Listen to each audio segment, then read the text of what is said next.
Assalamualaikum anak-anak. Kemarin kan kita sudah belajar tentang sistem reproduksi dengan subbab reproduksi sel ya. Sekarang kita belajar tentang materinya alat reproduksi pada pria dan wanita. Nanti akan dijelaskan lebih detail dari tulisan ibu ya. Makasih. Gametogenesis. Apa itu gametogenesis? Proses pembentukan sel kelamin. Genesis artinya pembentukan, gamet artinya sel kelamin, berarti proses pembentukan sel kelamin atau sel gamet. Ya, contohnya adalah sel sperma dan sel ovarium. Sel gametogenesis dibagi menjadi dua, yaitu tentang spermatogenesis dan oogenesis. Spermatogenesis, sperma artinya sperma, genesis pembentukan berarti proses pembentukan sperma di testis. Oogenesis proses pembentukan ovum di ovarium, dari kata oo artinya ovum, genesis pembentukan. Oke, kita mulai. Yang pertama adalah di spermatogenesis. Spermatogenesis dimulai dari spermatogonium. Spermatogonium berarti ada niumnya. Nah, nium itu artinya induk, berarti induk sperma. Induk sperma ini kromosomnya masih 2N, masih sepasang ya, atau biasa disebut sebagai diploid. Dia akan melakukan proses pembelahan selnya yaitu secara mitosis. Berarti kalau secara mitosis, kalau ibunya 2N, induknya 2N, berarti anaknya juga sama seperti kromosom induknya yaitu 2N kan. Anaknya disebut sebagai spermatosit primer. Spermatosit primer nanti akan membelah secara meiosis. Nah, meiosis berarti anaknya akan menjadi N kan, haploid, karena akan terpecah, terbelah menjadi dua, yaitu haploid dan haploid. Disebut sebagai spermatosit sekunder. Tadi yang awalnya spermatosit primer membelah meiosis menjadi dua spermatosit sekunder. Spermatosit sekunder nanti akan melakukan proses meiosis kembali. Meiosis lagi, berarti ini meiosis yang kedua ini adalah meiosis yang pertama. Meiosis yang kedua akan menghasilkan spermatid masing-masing dua-dua, berarti menghasilkan 4 spermatid yang juga sama kromosomnya akan dipertahankan terus sampai bawah dengan kromosom haploidnya. Kromosom haploid nanti spermatid ini akan dimatangkan di epididymis dan akan berkembang, matang dan tumbuh ekornya dan siap bergerak menjadi namanya disebut spermatozoa yang kromosomnya adalah semuanya N, haploid semua. Sekarang kita bedakan proses pembentukan ovum pada wanita ya, terjadi di ovarium. Peristiwanya namanya adalah oogenesis. Dimulai seperti awal, sama seperti yang sperma tadi. Nium itu artinya induk, berarti induk ovumnya. Induk ovum akan melakukan proses yang sama, yaitu pembelahannya mitosis. Mitosis dulu di awal, induknya masih 2N, berarti anaknya harus sama mitosis yaitu 2N, yaitu oosit primer. Sama ya di sini juga. Spermatosit primer berarti ini oosit primer, sama saja. Lalu dia akan membelah, pertama yaitu meiosis dulu. Meiosis membelah menjadi dua, berarti 2N-nya terpecah menjadi haploid dan haploid. Tapi pembelahannya berbeda dengan spermatosit.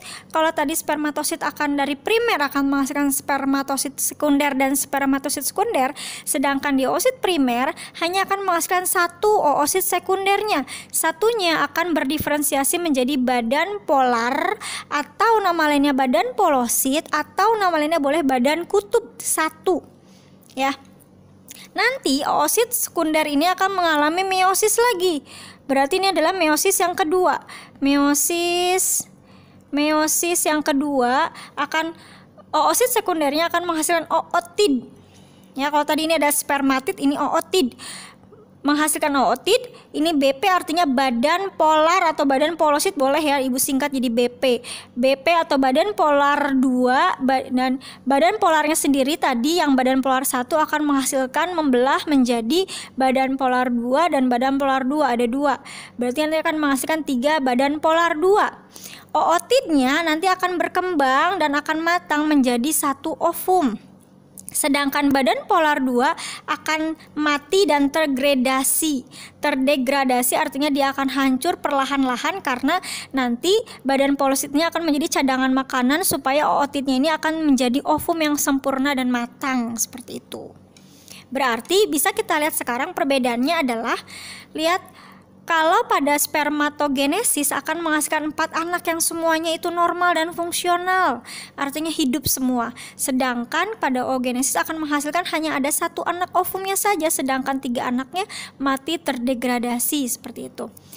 Kalau misalkan kita bikin dekingnya, kita bisa bikin dekingnya di sini adalah sit tid jadi. Apa itu sit tid jadi? Sit tid jadi berarti diawali dengan spermatogonium, oogonium ya. Terus sitnya yang kedua adalah sit spermatosit primer, Sit yang ketiga adalah spermatosit sekunder, spermatosit, dan ini adalah oosit sekunder. Tidnya adalah spermatid, sedangkan di sini di oogenesis ada ootid. Dan jadilah spermatozoa, jadilah ovum. Jadi dekingnya adalah sit tid jadi. Oke ya. Sekarang kita masuk ke tabel perbedaan spermatogenesis dengan oogenesis. Pembeda yang pertama adalah jumlah sel anak yang terbentuk. Tadi sel anak yang terbentuk pada spermatogonium ada 1, 2, 3, 4. Dari 1 spermatogonium atau 1 induk sperma menghasilkan 4 spermatozoa. Sedangkan dalam 1 induk oogonium atau 1 induk ovum hanya akan menghasilkan 1 anak ovum yang fungsional. Tapi tetap anaknya ada 4. Ya, anaknya ada 4, tapi 3-nya mati, 1-nya hidup.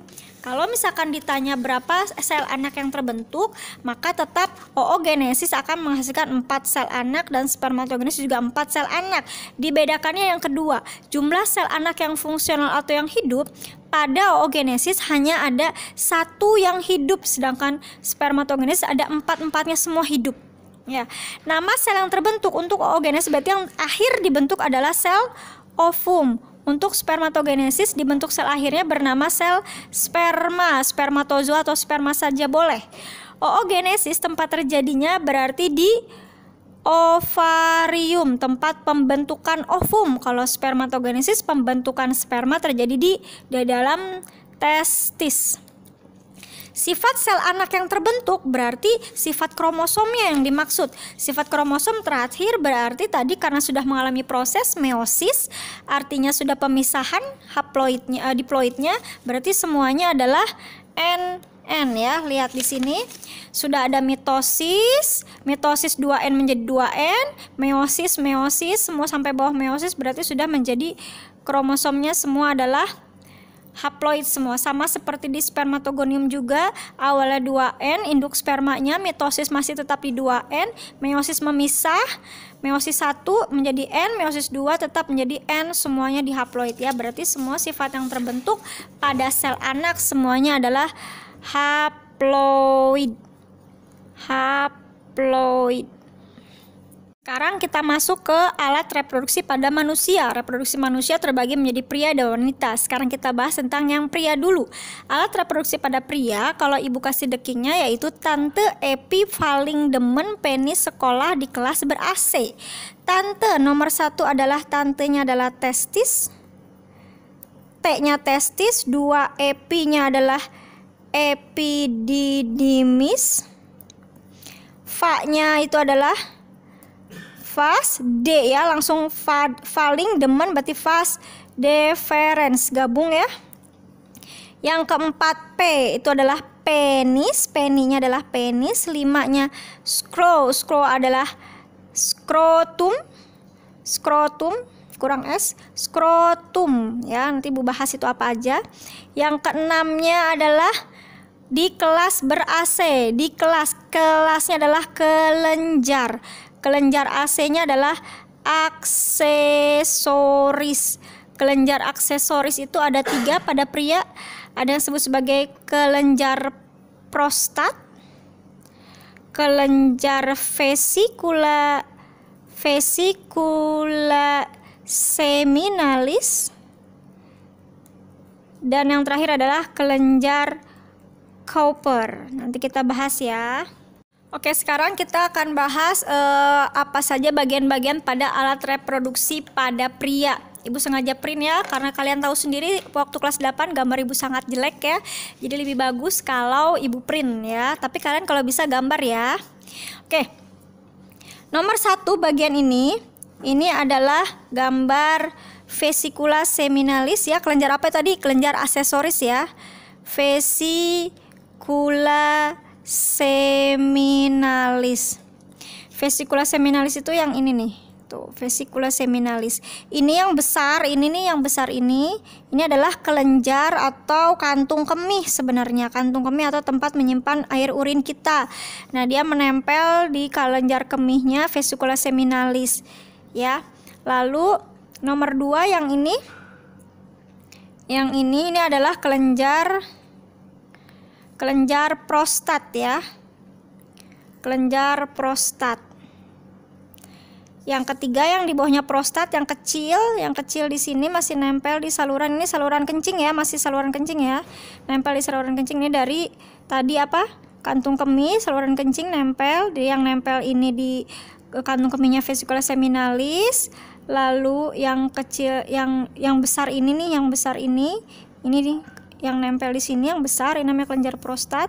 Ada yang kecil di bawah lagi di bawah kelenjar prostat. Ini adalah disebutnya kelenjar Cowper. Oke. Nah, ketiga ini semuanya ini akan menghasilkan yang disebut sebagai cairan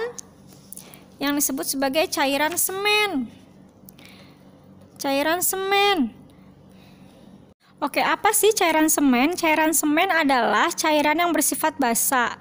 Cairan yang bersifat basa yang gunanya adalah untuk menutrisi yang memberikan makanan pada sperma.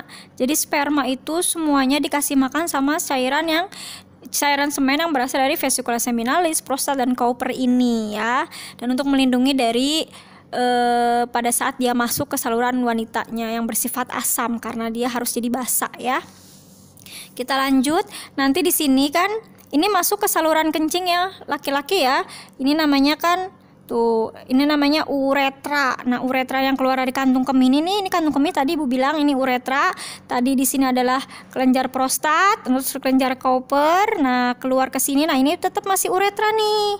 Uretra masuk ke dalam penis ya. Nah, saluran dalam penis itu namanya saluran uretra. Berarti yang di luar ini berarti namanya penis, alat reproduksi kalian yang terlihat dari luar ya. Oke, bagian dalamnya kita lihat ya. Bagian dalam ini testis nih. Ini adalah testis. Nih testis. Testis ini dilapisi oleh yang namanya selaput skrotum.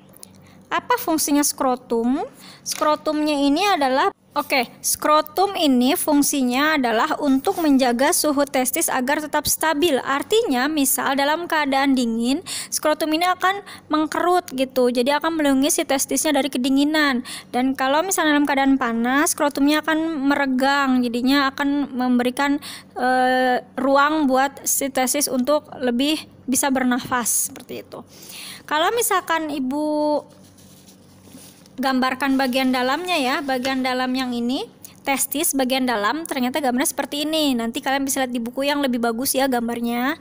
Di ini testis, ini satu kan kalian punya 2 testis nih, atau biasa disebut buah zakar. Ibu gambarkan salah satunya saja. Ini testis, di dalam testis ini ada 5 pulau dalamnya nih. Nah, apa sih pulaunya ini? Ini adalah disebutnya tubulus seminiferus. Nah, satu testis sebenarnya kan dikatakan bahwa penghasil sperma adalah testis. Sebenarnya yang menghasilkan sperma adalah tubulus ini, tubulus seminiferus yang ada 5 ini ternyata. Jadi karena tubulus seminiferus ini berada di dalam testis, bisa dikatakan bahwa testis menghasilkan sperma. Tapi lebih tepatnya yang menghasilkan spermanya itu sendiri adalah tubulus seminiferusnya yang ini. Setelah nanti sperma keluar dari tubulus seminiferus ini, maka nanti ini akan dimatangkan. Ini adalah epididymis. Apa itu epididymis? Setelah keluar dari tadi tubulus seminiferus dimatangkan di epididymis. Tadi kalian ingat di proses pembentukan spermatogenesis ada spermatid, ada spermatozoa kan? Nah, spermatid artinya sperma yang belum berekor. Di mana dimatangkannya? Di sini ditumbuhkan ekornya. Jadi adalah untuk tempat penyimpanan dan pematangan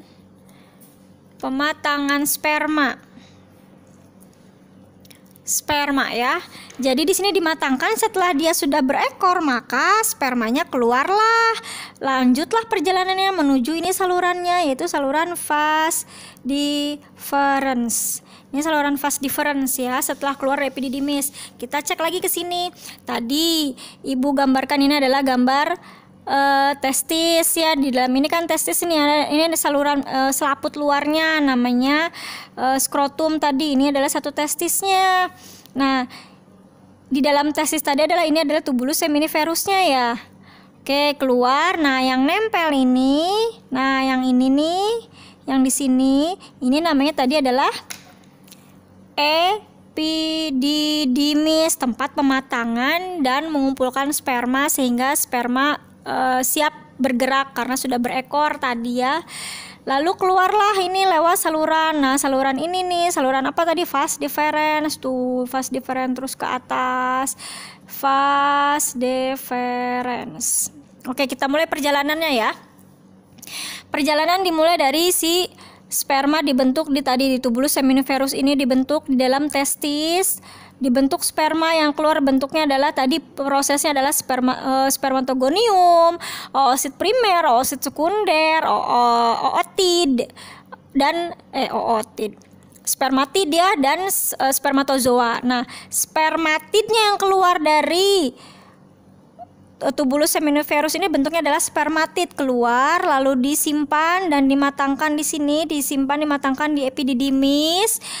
Bentuknya sudah dewasa. Kalau bentuk sudah dewasa berarti sudah berekor. Kalau sudah berekor, dia berjalan lagi keluar lewat saluran vas deferensnya, keluar spermatozoanya melalui jalur belakang ini salurannya ya. Nah, sampai di sini ini adalah tadi kantung kemih ya, tempat penampungan urin. Lalu keluarlah ke sini, masuk diberikan cairan basah oleh vesicula seminalis, masuk lagi ke sini ke kelenjar prostat, diberikan cairan oleh kelenjar prostat, masuk lagi berlanjut ke saluran lanjutnya, yaitu dimasukkan lagi cairan basahnya atau cairan penutrisinya oleh kelenjar Cowper. Dikasih makan, keluar ini masih di jalur uretra, keluar ke sini uretra, masuk ke dalam penis ya. Nah, ini di uretra. Nah, ini tetap uretra. Dari sini semua ini adalah uretra, yang keluar dari kantung kemih adalah semua uretra. Ini penisnya keluar. Selesai. Sekarang kita berlanjut ke alat reproduksi pada wanita. Alat reproduksi wanita, kalian lihat kan gambarnya Ibu tidak bagus ya. Jadi, tapi yang Ibu pengen adalah konsep kalian dapet aja. Kalian kan bisa lihat lebih bagus lagi gambarnya pasti di buku ya. Oke, konsepnya ini kalau misalnya dibayangkan seperti belalai gajah ya, kuping gajah, belalai gajahnya, nggak masalah ya, bisa dibandingkan supaya kalian bisa mengingat atau lebih mudah menghafal biologi. Jadi tidak resmi menghafal, terus jadi lebih ke analogi, membayangkan gitu ya. Tapi membayangannya nggak boleh berlebihan ya, nggak boleh nyasar-nyasar kemana-mana ya. Oke, sekarang kita mulai. Di pusat awalnya yaitu adalah ovarium. Wanita punya dua ovarium kanan dan kiri. Ovarium ini namanya ovarium. Ovarium ini fungsinya nanti akan menghasilkan ovum. Proses penghasilan ovum atau keluarnya ovum dari ovarium disebutnya ovulasi. Keluar dari ovarium. Ovum yang keluar dari ovarium di sini keluar namanya adalah ovulasi. Ovulasi keluar lalu ditangkap oleh, ini ada jari-jari nih, di jari-jari ini namanya jari-jari fimbria. Atau tulisannya fimbriae tapi dibacanya fimbriae ya. Ditangkap oleh jari-jari fimbriae. Nah, di sini sekarang ovum berada. Ovum sekarang berada di sini. Ovum kan tidak berekor, tidak seperti sperma. Jadi bagaimana dia berjalan menuju ke rahim? Berjalannya di sini ada yang namanya, ini adalah saluran telur. Ini namanya saluran telur. bahasa Indonesianya.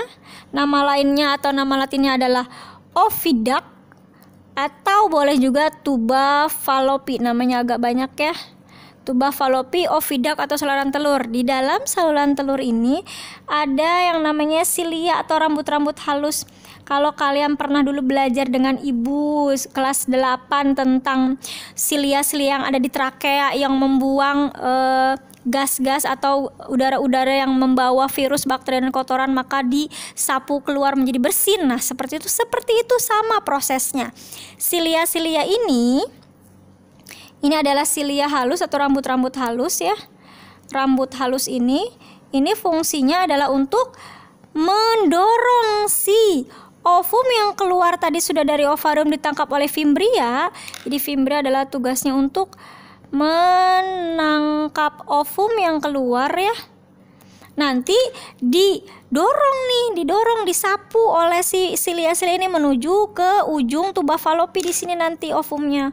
Ovum di tuba fallopi ini dia akan menunggu sampai spermanya datang. Kalau spermanya masuk datang, ditungguin di sini. Tapi kalau tidak datang, ya berarti dia akan ngeglinding sampai menuju ke sini nih. Nah, glinding ke sini. Ini namanya ini namanya dinding rahim nih. Dari mulai ini semua ini adalah dinding rahim. Ya. Ini dinding rahim atau bahasa latinnya adalah endometrium. Dinding rahim ini. Nah, pada saat si ovum ini tidak dibuahi karena memang belum ada sperma yang masuk, maka ovum ini lama-lama akan mati dan hancur. Maka terjadilah peluruhan atau pengelupasan dari dinding rahim ini. Ini rahim ya, rahim atau nama latinnya adalah uterus.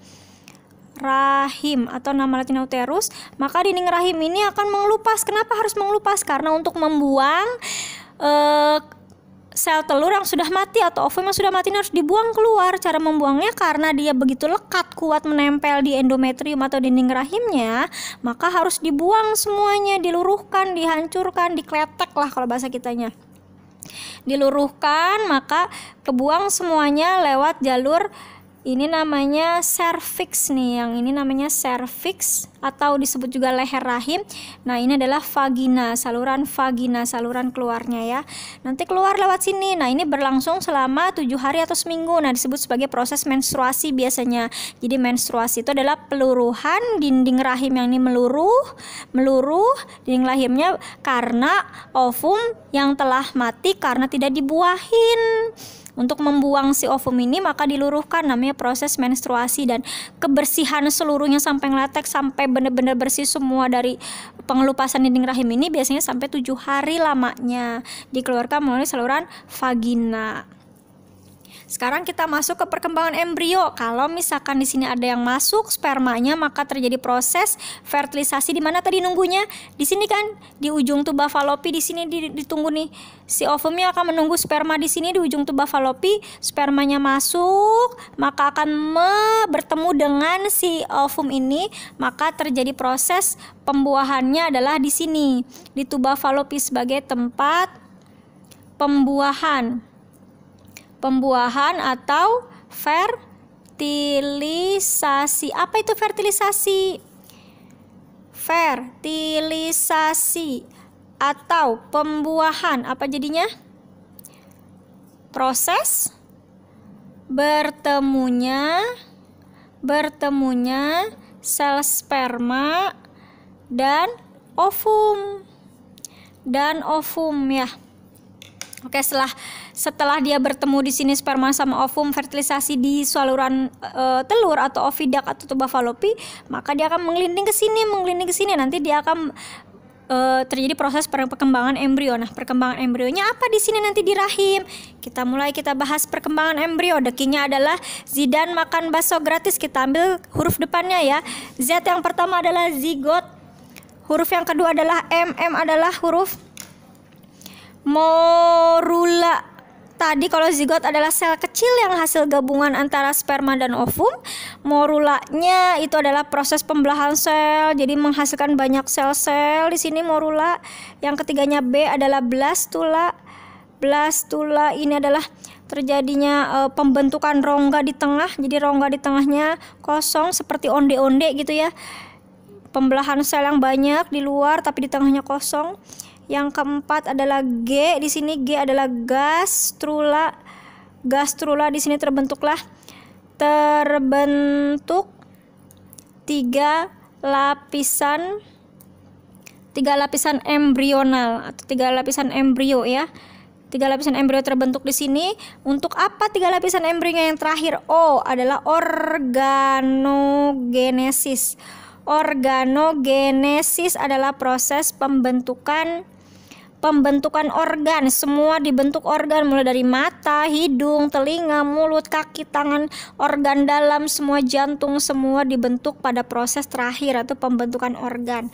Jadi nanti di sini terjadi prosesnya perkembangan embrio dari zigot, ngegelinding ke sini ke zigot, ke dinding rahim, terjadi proses pembentukan morula, blastula, gastrula sampai pembentukan organ-organ semua di sini sampai 9 bulan lamanya. Baru keluarlah kalau sudah 9 bulan lewat jalur vagina seperti itu ya. Oke, sekarang kita akan berbicara tentang sistem hormon ya, hormon pada siklus menstruasi pada wanita. Dimulai dari kelenjar hipofisis yang ada di otak kita. Kelenjar hipofisis ini akan menghasilkan hormon. Hormon di otak menghasilkan hormon. Ada ya di otak ya, menghasilkan hormon namanya hormon FSH atau follicle stimulating hormone. Berarti hormon yang akan menstimulate, artinya menstimulating atau merangsang pembentukan folikel. Apa itu folikel? Folikel adalah cangkang atau wadah dari ovum. Dihasilkan oleh kelenjar hipofisis. Nanti FSH itu turun dari otak lewat darah, bersama dengan darah sampai dia di ovarium atau di organ kelamin wanita di ovarium. Maka dia akan bekerja di ovarium untuk apa? Untuk mematangkan ovumnya.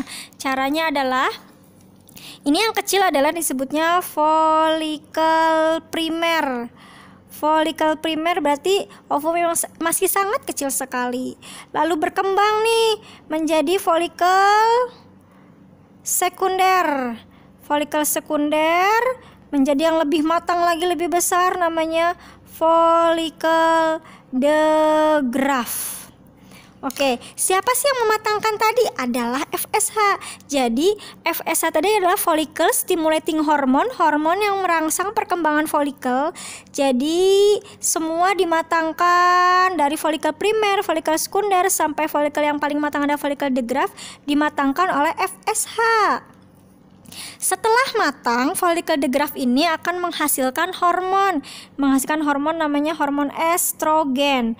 Hormon estrogen ini matang, dia akan menyuruh hipofisis, "Hei hipofisis, udah matang nih folikelnya." Oke, siap. Maka hipofisis nanti akan menurunkan hormon namanya LH. LH adalah lutein hormon untuk ovulasi. Maka keluarlah ovum dari ovarium atau tadi namanya peristiwa ovulasi. Jadi ovulasi, keluarnya ovum dari tadi ovarium yang pernah Ibu jelaskan tadi kan. Ovum keluar dari ovarium, ini adalah ovum ya. Ovum yang keluar dari ovarium namanya proses ovulasi. Nah, itu siapa yang merangsang? LH yang tadi keluar dari kelenjar hipofisis. Ibu ulang, proses perkembangan ovum dari folikel primer, folikel sekunder menjadi yang lebih matang lagi, folikel de Graaff lebih besar, dimatangkan oleh hormon FSH yang dikeluarkan dari kelenjar hipofisis di otak yang ikut bersama darah turun sampai di ovarium. FSH-nya bekerja mematangkan ovum ini dari folikel primer, sekunder ke de Graaff sampai matang. Folikel de Graaff-nya akan mengeluarkan hormon estrogen dan menyuruh estrogen untuk mengeluarkan LH. LH-nya turun, maka terjadi proses ovulasi. Berarti proses ovulasi dipengaruhi oleh hormon LH. Setelah ovum keluar, tadi kan sudah coba kalian bayangkan tadi ovum keluar, berarti nanti ovum ini akan menuju fimbria, ditangkap oleh fimbria berarti nanti akan menuju ke oviduk ya kan, oviduk atau tuba Fallopi. oviduk atau tuba Fallopi, nanti menuju ke nunggu sampai proses fertilisasi baru menuju ke uterus atau rahim, betul ya. Nah, sedangkan apa yang terjadi dengan cangkang atau folikel ini? Cangkang atau folikel yang sudah ovumnya keluar berarti dia akan kosong, tidak punya isinya, mengkerut. Nah, si cangkang yang mengkerut ini punya nama, namanya adalah corpus luteum. Corpus luteum ini dia akan menghasilkan hormon estrogen dan hormon progesteron dalam kadar yang sangat tinggi. Kadarnya banyak banget. Jadi menghasilkan hormon estrogen dan progesteron dalam kadar yang sangat banyak. Apa fungsinya? Estrogennya sendiri adalah untuk menebalkan dinding rahim. Menebalkan dinding rahim atau tadi endometrium. Kalau sudah tebal berarti tadi pada saat ovum jalan ditangkap oleh fimbria, jalan ke oviduct, sudah dikawin oleh sperma, sudah terjadi proses pembuahan, perkawinan, maka nanti dinding rahimnya harus tebal karena harus siap untuk melekatkan atau menempelkan dari si zigot tadi kan. Siapa yang menebalkan? Estrogen yang menebalkan dinding rahimnya agar dia kuat, si rahimnya kuat, tidak terjadi proses keguguran. Dan apa fungsi progesteron? Progesteron adalah membantu estrogen untuk menguatkan janin. Jadi janinnya tetap menempel kuat di situ. Jadi saling mendukung ya, estrogen menebalkan dinding rahimnya, sedangkan progesteronnya untuk mempertahankan si janin atau zigot tadi supaya tetap menempel di dinding rahimnya. Kalau terjadi proses kehamilan berhenti tahapannya sampai di sini. Kalau terjadi proses hamil berarti berhenti tahapannya sampai di sini saja. Berarti pada saat hamil corpus luteum tidak akan bergerak atau tidak akan berkembang menjadi apapun.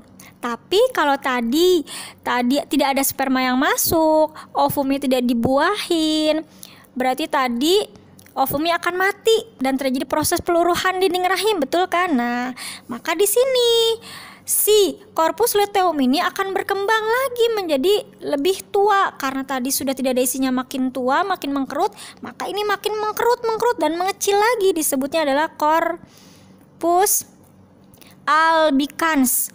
Corpus albicans ini adalah corpus luteum yang sudah menua, artinya lebih mengkerut lagi, tapi dia juga akan menghasilkan, kalau tadi corpus luteum menghasilkan estrogen dan progesteron dan kadar yang tinggi, kadarnya banyak, maka yang ini corpus albicans makin sedikit kadar estrogennya, tetap bisa menghasilkan estrogen dan progesteron, tapi kadarnya sangat sedikit, turun drastis.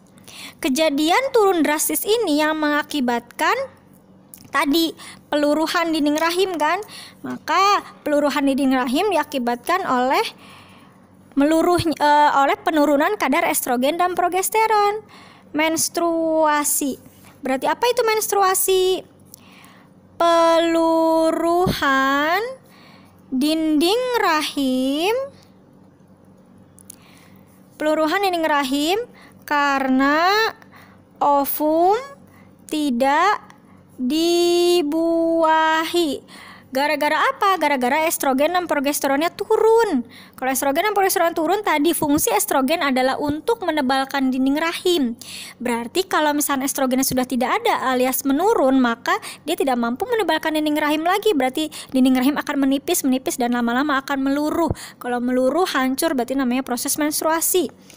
Kalau misalkan estrogen dan progesteron sudah menurun, maka akan feedback positif lagi ke kelenjar hipofisis yang di otak, akan menyuruh hipofisis di otak untuk menurunkan FSH kembali. FSH akan turun lagi bersama darah, lanjut di ovarium, maka akan mengembangkan atau untuk folikel primer, sekunder, dan folikel digrafnya akan dikembangkan lagi, akan dimunculkan kembali gitu. Jadi pembentukan ovum akan dimulai dari awal lagi. Seperti itu siklusnya selama 28 hari. Paham ya? Nah, sekarang kalau misalkan kalian melihat gambar seperti ini di buku atau di soal, kalian tidak paham ini gambar apa, oke, Ibu akan jelaskan ya. Lihat di sini. Ini ada hari pertama sampai hari kelima. Di sini ada folikel yang tadi Ibu bilang, ada folikel primer, ada folikel sekunder. Ini folikel de Graaff yang sudah matang ya. Folikel de Graaff nih. Folikel de Graaff. Tadi ini folikel sekundernya. sekunder. Berarti ini folikel primer ya. Tadi dimatangkan oleh siapa? Oleh FSH. Nah, FSH-nya kan berarti kan makin naik ya kan, makin naik. Dimatangkan. Lalu nanti keluar nih folikelnya, ovumnya keluar. Tadi prosesnya apa namanya? Ovulasi. Ovulasi berarti keluarnya ovum. Lihat ovum keluar dari ovarium. Siapa yang akan naik di sini adalah hormon apa tadi? Berarti di sini yang bekerja adalah hormon FSH. Berarti yang di sini yang bekerja adalah hormon LH ya untuk ovulasi. Setelah ovulasi keluar, maka lihat di sini ada sudah mengkerut karena sudah tidak punya isi, tidak punya ovum. Nah, mengkerut namanya korpus luteum. Yang mengecil mengkerut namanya korpus albicans. Nah, begitu ya korpus albicans. Lihat kalau di sini ini adalah gambar dinding rahim kita ternyata. Dinding rahim pada manusia, pada wanita lebih tepatnya ya. Lihat di sini. Pada saat folikel primer, folikel sekunder, ini dinding rahimnya masih akan menaik terus makin tebal. Kenapa makin tebal? Ingat folikel degraf tadi sudah menghasilkan estrogen. Folikel degraf menghasilkan estrogen, makin tebal karena akan ada zigot untuk siap nempel kan, karena sudah tadi ketemu sperma. Kalau makin lebar, nah nanti kalau misalkan korpus luteum makin tinggi kan, tinggi karena korpus luteum tadi akan menghasilkan estrogen dan progesteron dalam keadaan yang sangat tinggi banget kan. Makanya di sini puncaknya paling tinggi nih. Berarti ini dindingnya paling tebal di sini. Ini kan tipis, lama-lama dindingnya menebal. Nah, puncaknya terjadi pada korpus luteum karena semakin banyak estrogen dan progesteronnya. Tapi karena tadi di sini dia tidak dibuahin, maka si korpus luteum akan berkembang menjadi korpus albicans. Maka nanti akan turun kan estrogen dan progesteronnya. Kalau akan turun berarti si dinding rahimnya juga akan meluruh turun. Namanya proses menstruasi di sini. Seperti itu ya. Nah, tadi kalian sudah melihat catatan ibu tentang alat reproduksi baik pada pria maupun wanita. Sekarang kalian silahkan mencatat di buku tulis kalian apa yang sudah tadi ibu tulis dengan rapi dan silahkan upload di classroom ya seperti biasa. Dan juga kalau misalkan ada pertanyaan dari kalian yang kurang paham, boleh silahkan japri ke ibu ya. Terima kasih untuk hari ini. Assalamualaikum warahmatullahi wabarakatuh.